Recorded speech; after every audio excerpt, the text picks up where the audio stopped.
Hello बच्चों, स्वागत है आप सभी का आपके पसंदीदा चैनल मेंटर सौरभ में। आज हम लोग इस वीडियो में सीखने वाले हैं हिंदी ग्रामर। और हिंदी ग्रामर में हम लोग एक नया टॉपिक लेकर के आए हैं और इस टॉपिक में हम लोग वर्ण विचार सीखेंगे। वर्ण विचार को ही हम लोगों ने वर्णमाला कहते हैं।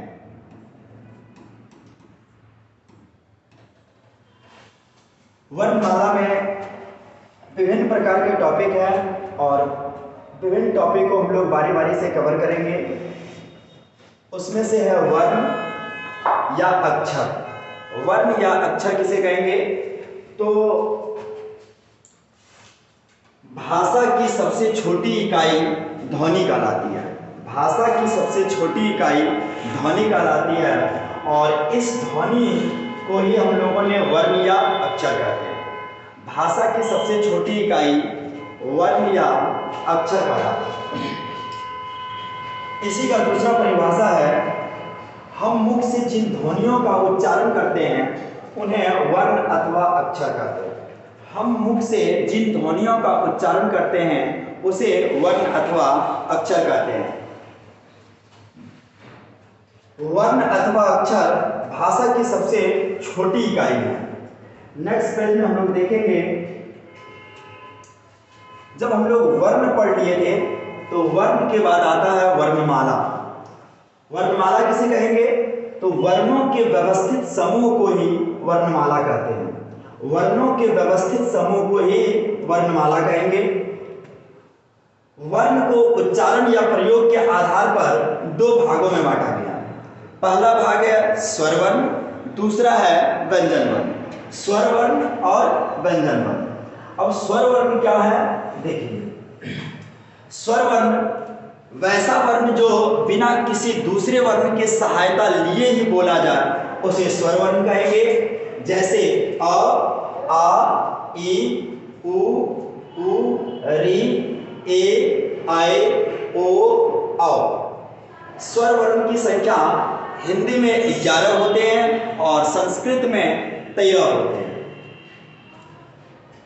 उच्चारण के आधार पर स्वरों का भेद, तो उच्चारण के आधार पर स्वरों का मुख्य रूप से 3 भेद होते हैं: ह्रस्व स्वर, दीर्घ स्वर और प्लुत स्वर। ह्रस्व स्वर, दीर्घ स्वर और प्लुत स्वर। अब हम लोग ह्रस्व स्वर देखेंगे कि ह्रस्व स्वर क्या है। तो ह्रस्व स्वर जिन स्वरों के उच्चारण में एक मात्रा का समय लगे, जिन स्वरों के उच्चारण में एक मात्रा का समय लगे उसे ह्रस्व स्वर कहेंगे। जैसे अ, ई, उ, री, ये सब स्वर जो है इसको उच्चारण करने में, बोलने में एक मात्रा का समय लगता है। दूसरा है दीर्घ स्वर। जिन स्वरों के उच्चारण करने में 2 मात्रा का समय लगे उन्हें दीर्घ स्वर कहेंगे। जैसे आ, ई, उ, ए, आए, ओ, औ। ये जितने भी स्वर हैं इसको उच्चारण करने में, बोलने में 2 मात्रा का समय लग रहा है, इसलिए इसे हम लोग दीर्घ स्वर कहेंगे। तीसरा है प्लुत स्वर। जिन स्वरों का उच्चारण करने में 2 से अधिक मात्रा का समय लगे उसे हम लोग प्लुत स्वर कहेंगे। जैसे अ, ये अगर हमने ऐसे उच्चारण करते हैं तो ये हुआ ह्रस्व स्वर। अगर बोलेंगे तो ये हुआ दीर्घ स्वर। और इसी को अगर लंबा ले जाएंगे तो ये हो जाएगा प्लुत स्वर। ज्यादा करके हिंदी में इसका बहुत कम प्रयोग होते हैं। जैसे इसी में हम लोग देख लेंगे ओम। ओम जो है ये हिंदी में इसको बोल सकते हैं। ऐसे ज्यादा करके ये संस्कृत वर्ड में, संस्कृत शब्दों में ज्यादा करके इसका उपयोग किया जाता है। उसके बाद ज्यादा देखने को मिलता है तो वेदों में, या वेदों में ही देखने को ज्यादा करके मिलेगा। रामायण में भी, महाभारत में भी ऐसे विभिन्न प्रकार के ग्रंथों में ये प्लुत स्वर का प्रयोग किया गया है। अब हम लोग नेक्स्ट देखेंगे नॉट। अभी हम लोगों ने बोल रहे थे 1 मात्रा, 2 मात्रा और 2 से अधिक मात्रा। तो 1 मात्रा का समय है क्या? तो हम लोगों को पलक झपकने में जितना समय लगता है उसी को हम लोग 1 मात्रा का समय कहते हैं। उसके बाद हम लोग स्वर पढ़ लिए, स्वर का भेद पढ़ लिए। अब व्यंजन पढ़ेंगे। तो व्यंजन वर्ण किसे कहेंगे? तो जो वर्ण स्वर वर्ण की सहायता से बोला जाए उसे व्यंजन वर्ण कहेंगे। जो वर्ण स्वर वर्ण की सहायता से बोला जाए उसे व्यंजन वर्ण कहते हैं। और व्यंजन वर्ण की संख्या हिंदी में 33 होती है। जैसे हम लोग देखेंगे क, च, ट, त, प, ऐसे विभिन्न प्रकार के जो भी वर्ण होंगे वो व्यंजन वर्ण कहलाएंगे। तो व्यंजन वर्ण की संख्या कितनी होती है?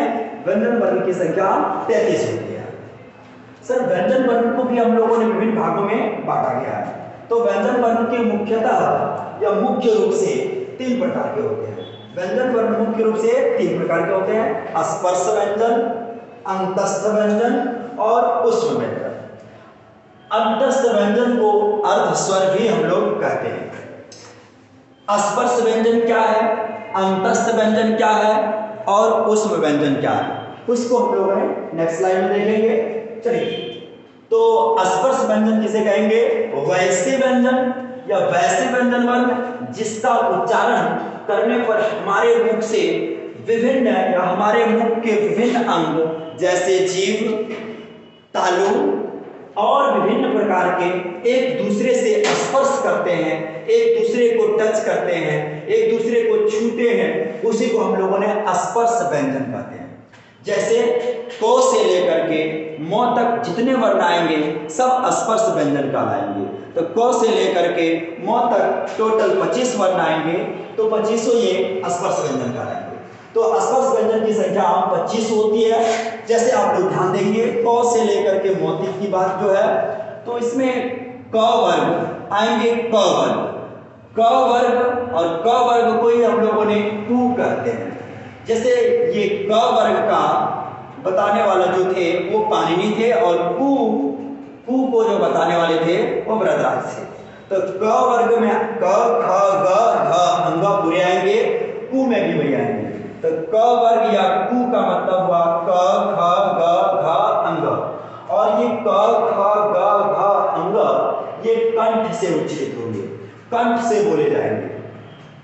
उसके बाद दूसरा है च वर्ग यानी चू, और च वर्ग यानी चू जो होंगे वो च, छ, ज, झ, यानी च वर्ग यानी चू का मतलब च, छ, ज, झ, य, और ये तालव्य से उच्चारित होंगे। उसके बाद है ट वर्ग यानी टू, ट वर्ग यानी टू, और टू में आएंगे ये भी 5 ट, ठ, ड, ढ मूर्धन। और ये जितने भी वर्ण हैं वो मूर्धा से यानी मूर्धन्य से बोले जाएंगे। उसके बाद है त वर्ग यानी तू, त वर्ग यानी तू, ये त, थ, द, ध, न, और ये सब दांत से उच्चारित होते हैं यानी दांत से बोले जाते हैं। उसके बाद है प वर्ग यानी पू, जैसे प, फ, ब, भ, म, और ये जितने भी होंगे ओष्ठ से उच्चारित होंगे। तो क वर्ग यानी कंठ से, च वर्ग यानी तालव्य से, ट वर्ग यानी मूर्धा से, और त वर्ग यानी दांत से, और प वर्ग यानी ओष्ठ से। तो हम लोग स्पर्श व्यंजन देखिए, स्पर्श व्यंजन की संख्या 25 होती है और क से लेकर के म तक स्पर्श व्यंजन होते हैं। क वर्ग को कंठ से, च वर्ग को तालु से, और ट वर्ग को मूर्धा से, त वर्ग को दंत से, और प वर्ग को ओष्ठ से उच्चारित होते हैं। नेक्स्ट है उच्चारण के आधार पर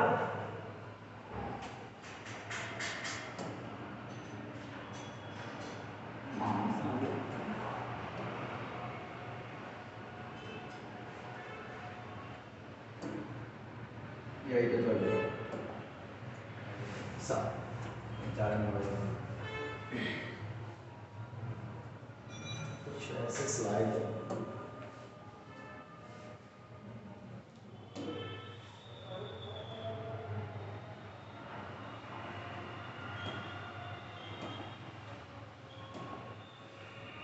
स्पर्श व्यंजन हो गया ना।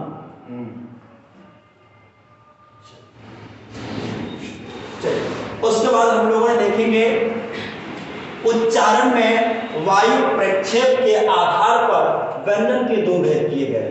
उच्चारण में वायु प्रक्षेप के आधार पर व्यंजन के 2 भेद किए गए।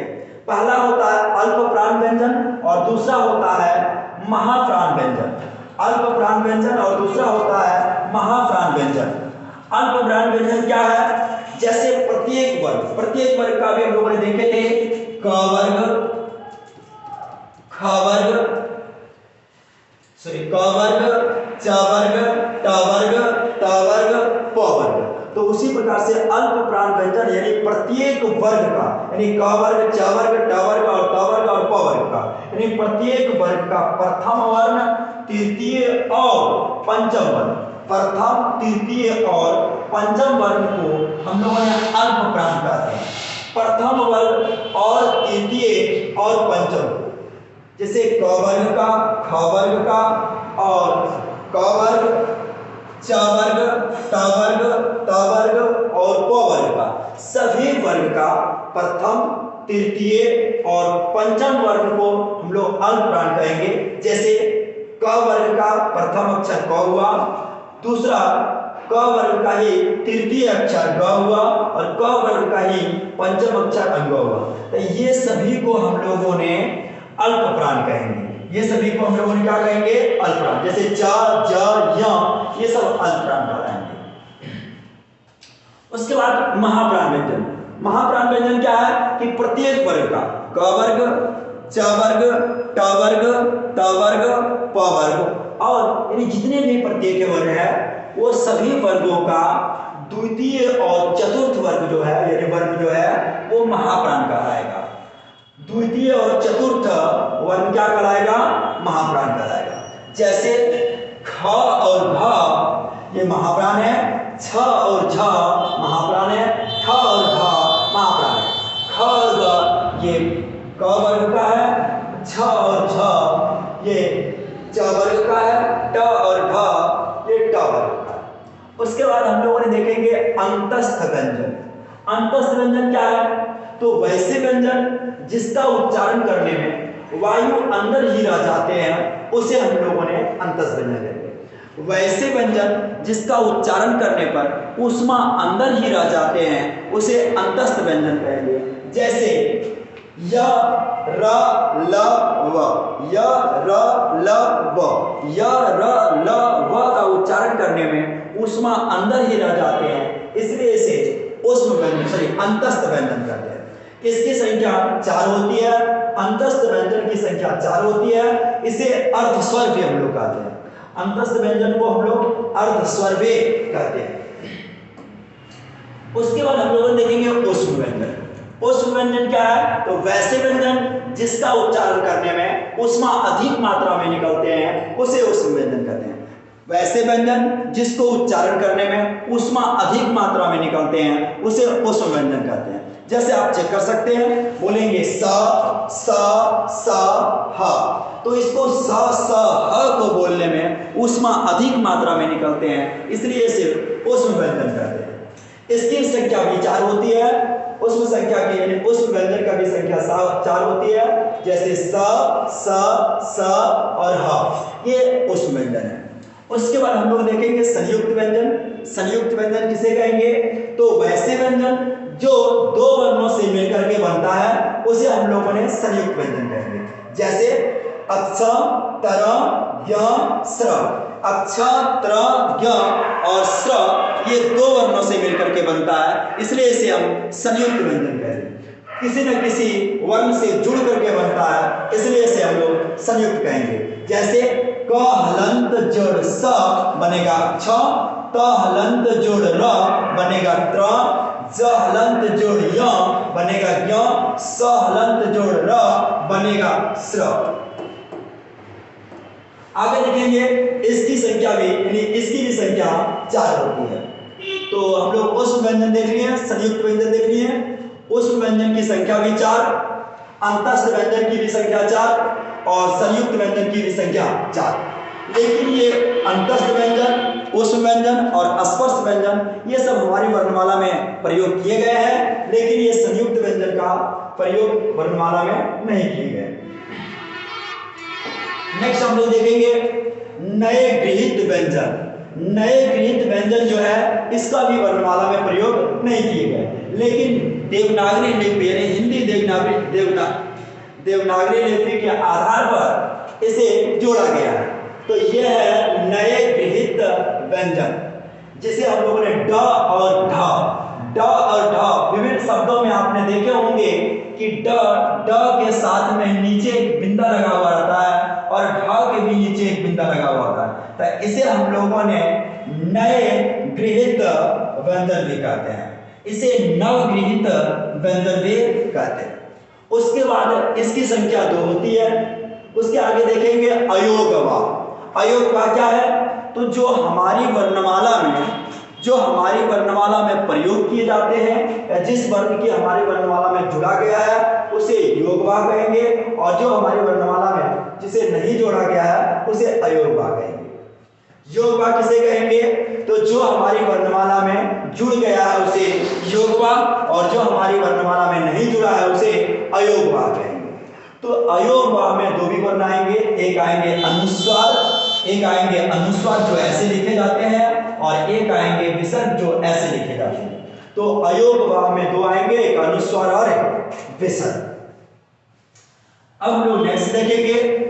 नेक्स्ट है वर्णों के उच्चारण स्थान, जो कि इसमें हमने हिंदी का भी कुछ टॉपिक को लिए हैं और कुछ टॉपिक संस्कृत का भी लिए हैं। तो ये वर्णों का उच्चारण स्थान हम लोगों ने ज्यादातर इसमें संस्कृत का प्रयोग किया गया, लेकिन संस्कृत और हिंदी दोनों को हमने मिक्स करके बता रहे हैं, और दोनों को मिक्स करके अगर जब पढ़ेंगे तो अच्छे ढंग से पूरे वर्ण का उच्चारण स्थान आराम से हम लोगों ने बता सकते हैं।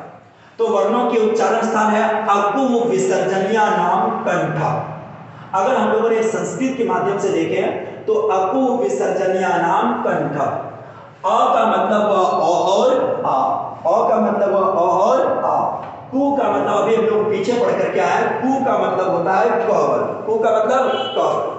जैसे क ख ग घ अंग, तो अ का मतलब ओ या आ, कु का मतलब क ख ग घ और अंग, ह का मतलब ह। उसके बाद विसर्जनिया नाम, जैसे बालक का अगर सप्तमी में चलते हैं तो बालका नाम, सॉरी षष्ठी में चलते हैं तो बनेगा बालका नाम यानी बालकों का।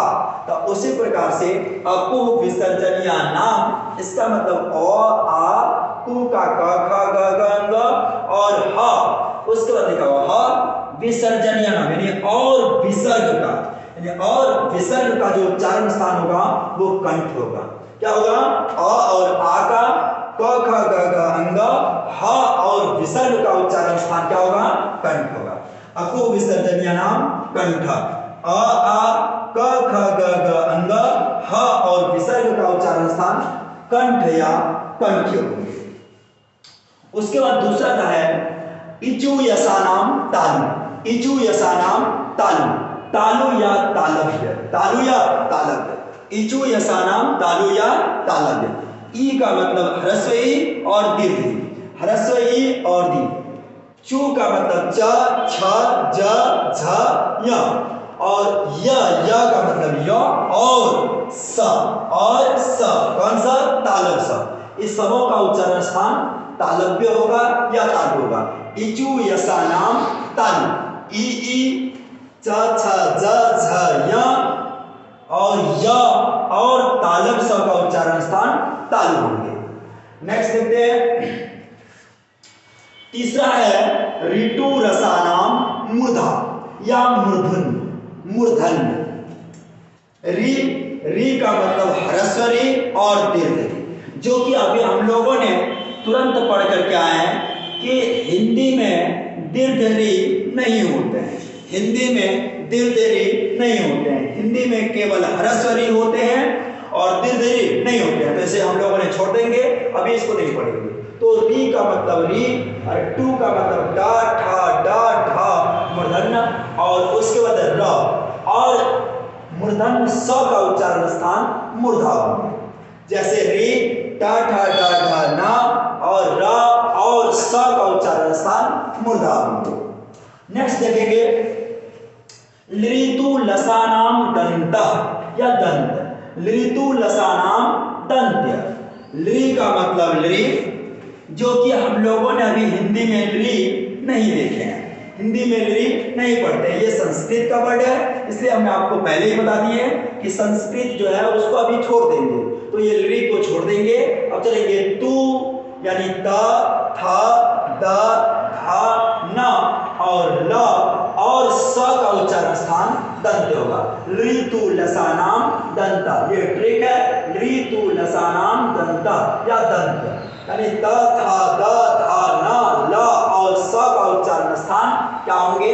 दंत होंगे। रे का मतलब रे, तू का मतलब ता था दा धा ना, और ल का मतलब ल, और सा नाम यानी और स का उच्चारण स्थान क्या होंगे?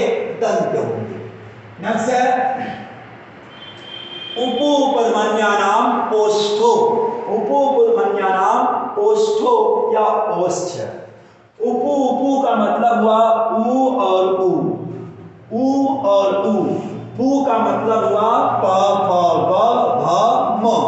उसके बाद उपपदमन्यानाम, जो कि ये यहाँ पे हिंदी में हम लोगों ने नहीं पढ़ेंगे।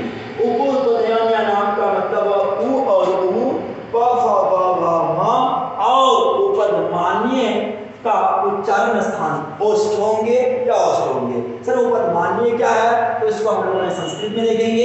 ये जो चिन्ह है इसी को हम लोगों ने उपपदमान्य कहते हैं।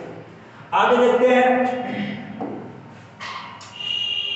नेक्स्ट है यमंगणनानाम, यमंगणनानाम नासिकाच, यमंगणनानाम नासिकाच का मतलब हुआ य का, म का, अंग का, न का और न का, ये जितने भी है ये सबों का उच्चारण स्थान नासिका भी होते हैं। नासिका का मतलब नाक भी होते हैं।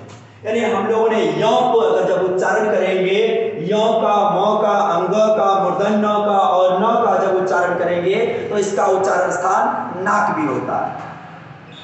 उसके बाद आगे है एदैतो कंठ, एदैतो कंठ या तालु, ध्यान देंगे एदैतो कंठ तालु, एदैतो कंठ तालु। जैसे एदैतो का मतलब हुआ ए और आय का जो उच्चारण स्थान होगा, अय और आय का उच्चारण स्थान जो होगा वो दोनों मिक्स होते हैं कंठ और तालु, कंठ और तालु। नेक्स्ट देखेंगे। उसके बाद है ओदौतो कंठ ओष्ठ, ओदौतो कंठ ओष्ठ का मतलब हुआ ओ और आओ, ओ और आओ का जो उच्चारण स्थान होगा वो कंठोष्ठ होगा या कंठ और ओष्ठ होगा। नेक्स्ट है वकारस्य दंतोष्ठ, वकारस्य दंतोष्ठ, वकारस्य का मतलब हुआ व वर्ण का, व वर्ण का उच्चारण स्थान दंतोष्ठ भी होता है, व वर्ण का उच्चारण स्थान दंतोष्ठ भी होता है। नेक्स्ट है नासिका अनुसारस्य, नासिका अनुस्वारस्य, नासिका अनुस्वारस्य का मतलब हुआ अनुसार को से, अनुस्वार को नाक से भी उच्चरित होते हैं, अनुस्वार जो होते हैं वो नाक से भी उच्चरित होते हैं। और नेक्स्ट हुआ, अगर ये वीडियो आप लोगों को अच्छा लगे तो लाइक, सब्सक्राइब और शेयर दोस्तों के पास जरूर कर दीजिएगा। Thank you.